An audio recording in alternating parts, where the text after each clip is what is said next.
Yes. Okay. Can you hear and see the presentation correctly?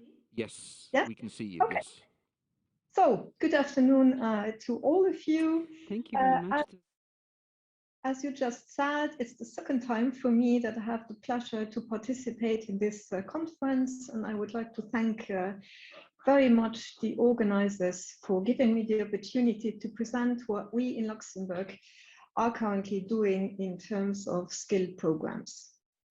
So as you may know, Luxembourg is a small country with a very dynamic labor market, which is characterized by a high rate of white collars, so highly qualified workers. Unemployment is currently at a very low level. We are at 4.7%.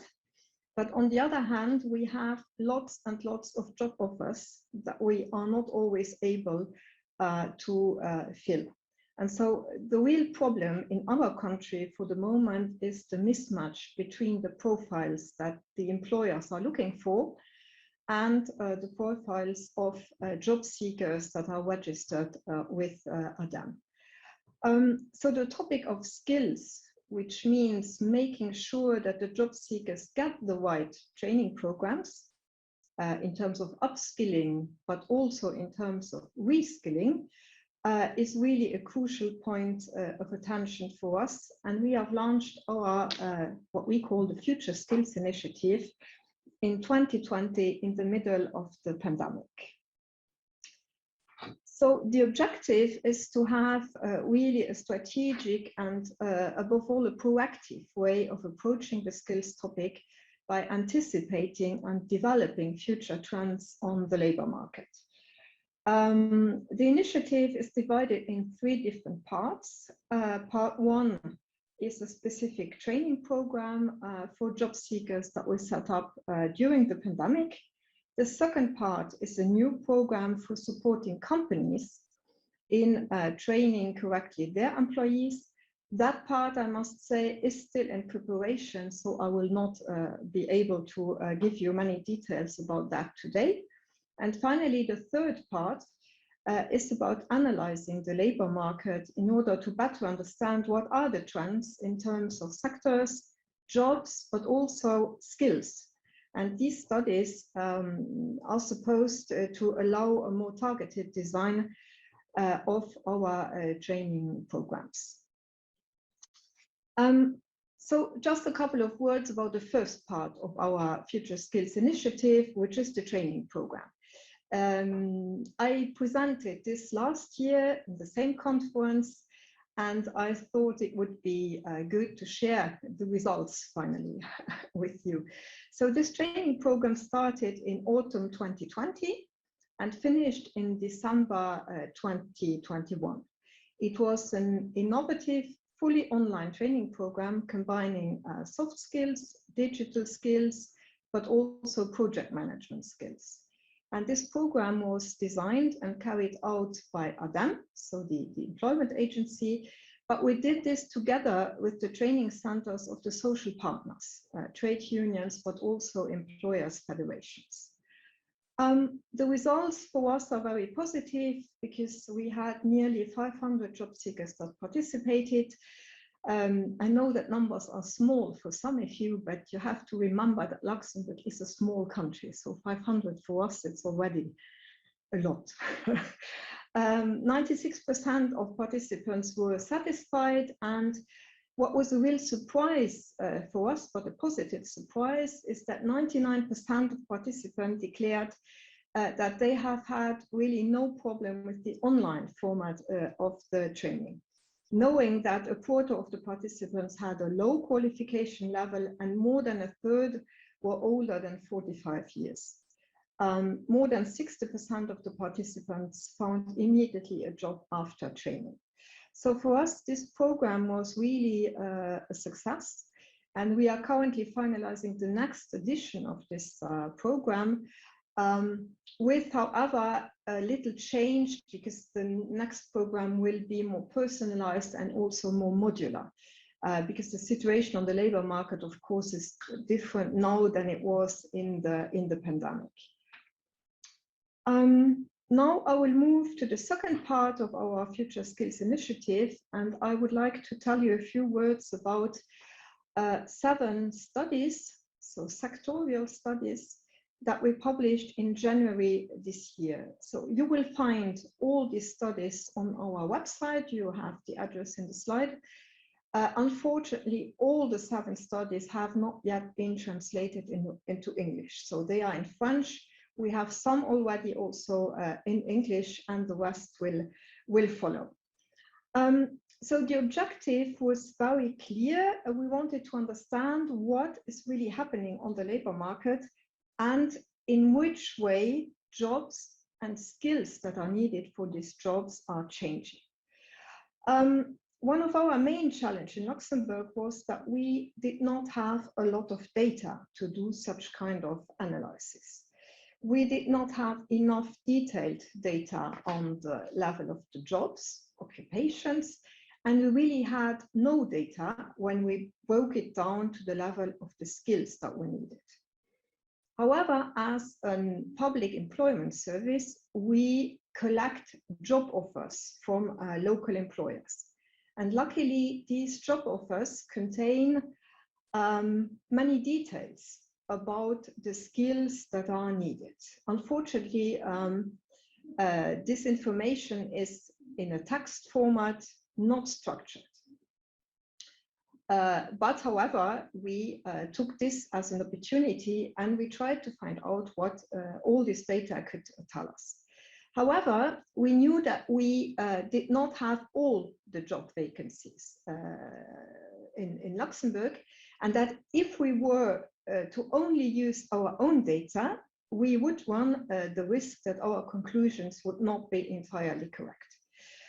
Therefore, we decided to cooperate very closely with the National Employers Federation, with which we have a strategic partnership since a couple of years. The idea was to carry out the analysis on a sectorial level so that employers' federation of each sector, for example, the industry federation when we talk about industry, so that the federations would be able to validate or to complete the results and conclusions we found. So we covered 7 sectors in the first round. The financial sector, which is of course very important to the Luxembourg economy, but also industry, construction, restaurants, hotels, retail, transport and logistics, and finally the skilled crafts sector. These 7 studies that were published in January are of course only a starting point, that we are currently, for example, working on the health and social sector. So in each of these 7 studies, you will find first an analysis on the level of jobs, occupations, and second on the level of the skills. So when it comes to occupations, perhaps I would first like to say a word about the methodology.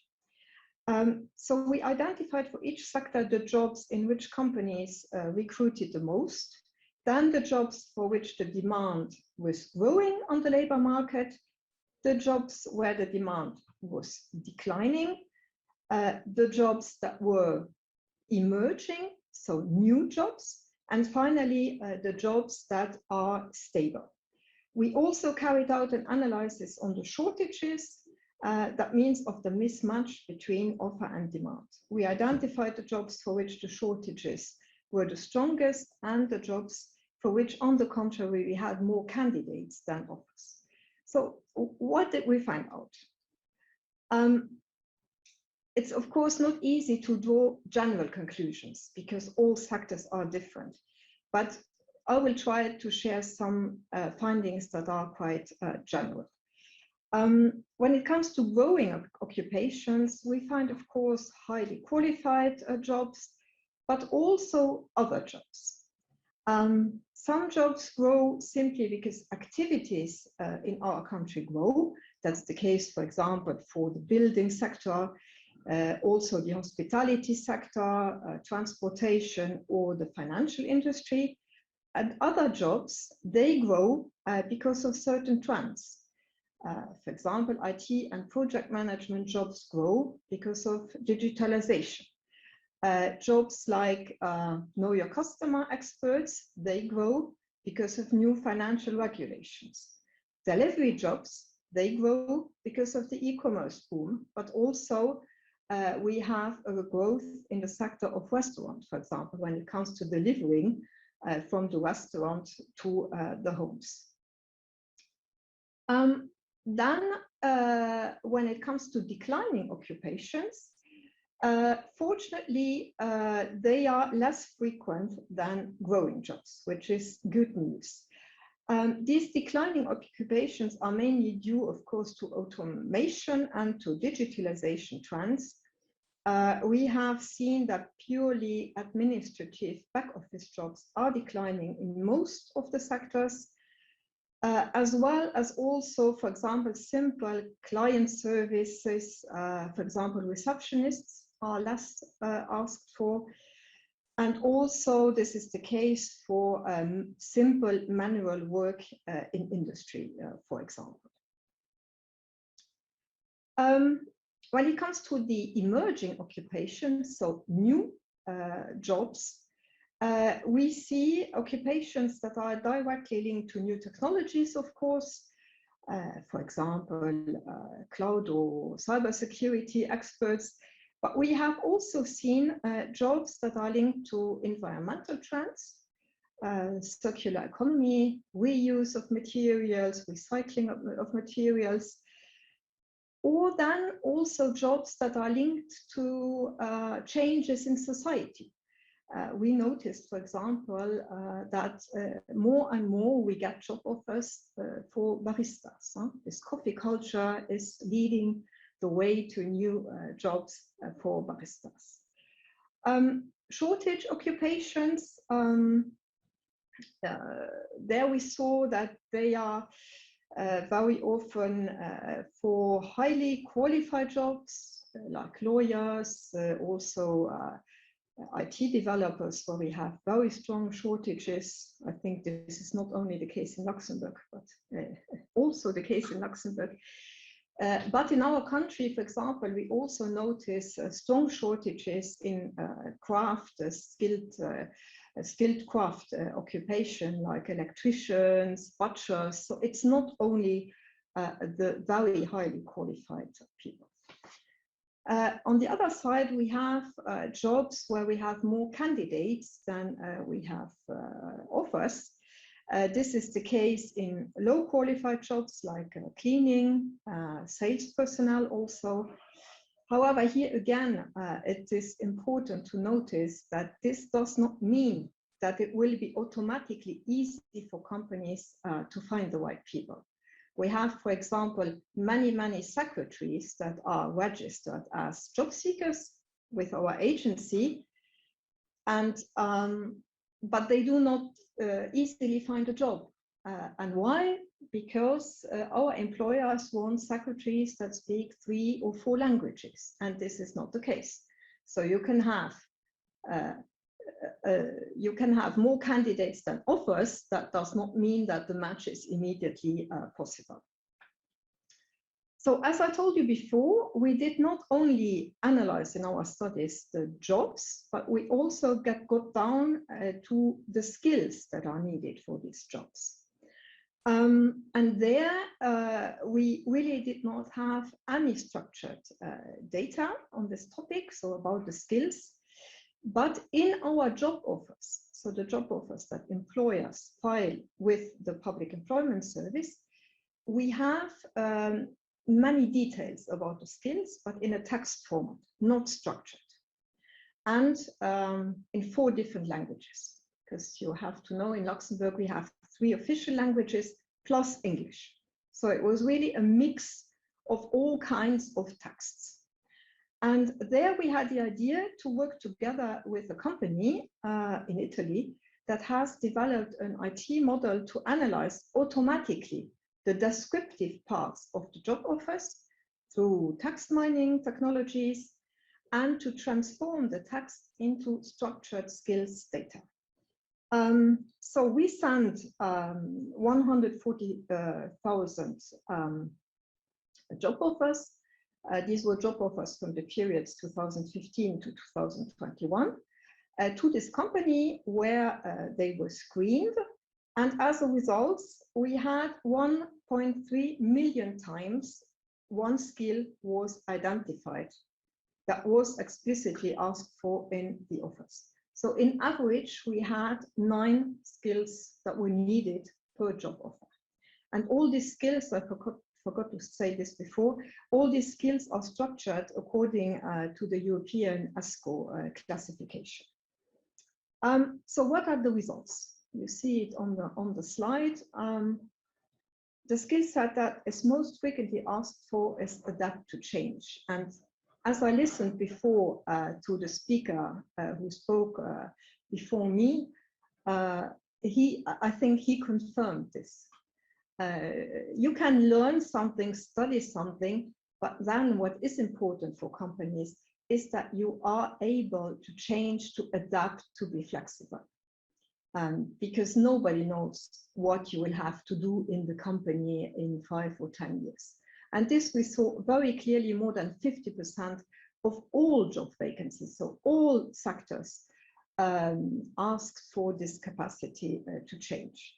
After this, we also have skills like the ability to work in teams, of course, communication skills, the ability to show responsibility also, that we see in 30 to 40% of all the job offers.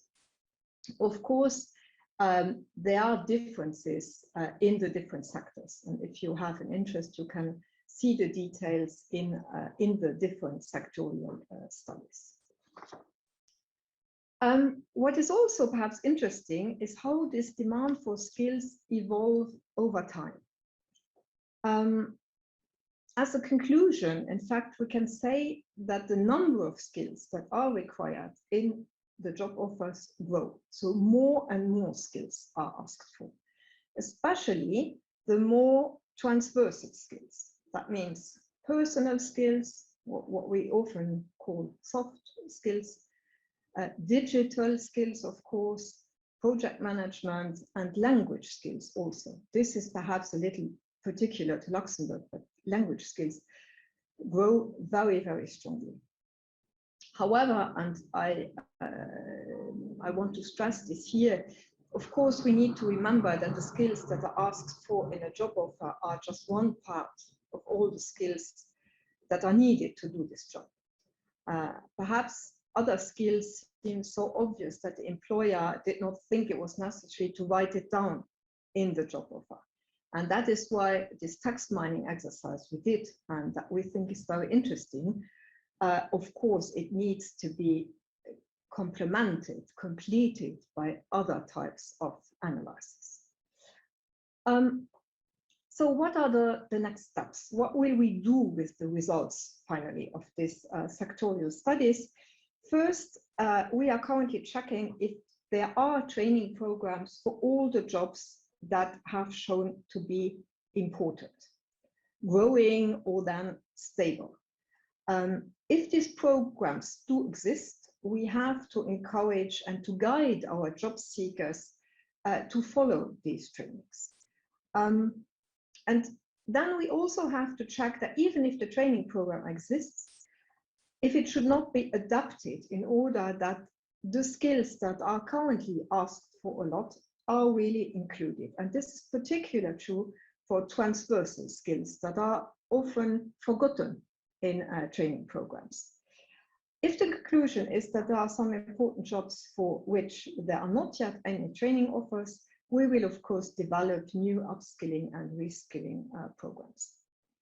Finally, and this will be my conclusion, we are aware that that the studies that we did are only one building stone in the whole skills topic.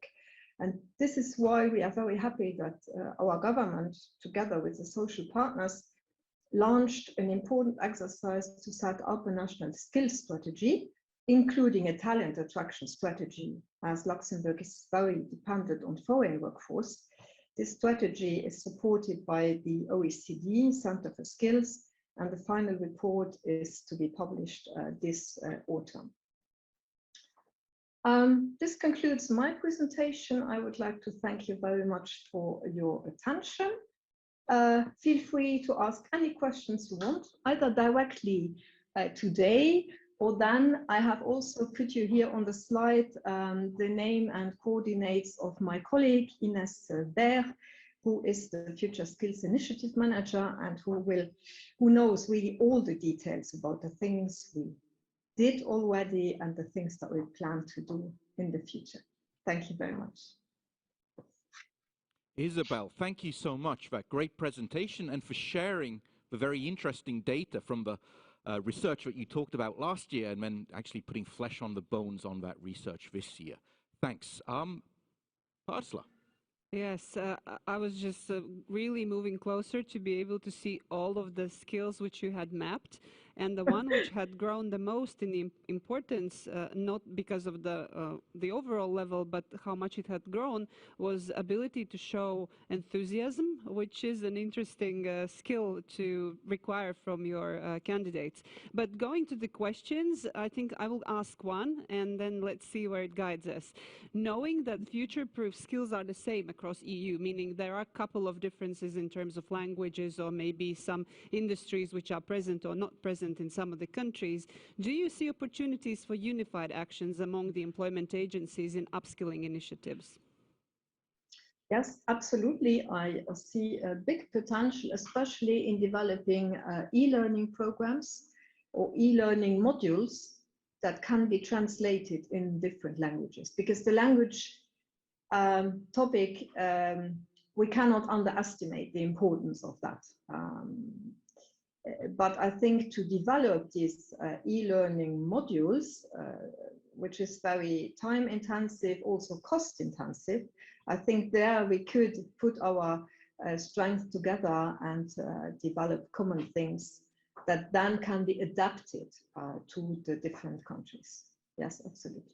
Keeping fingers crossed, because then EU together could develop so much more of good content if we all work together. Thank you very much. Right, thank you, Parsla, and so much. Thank you so much, Isabelle.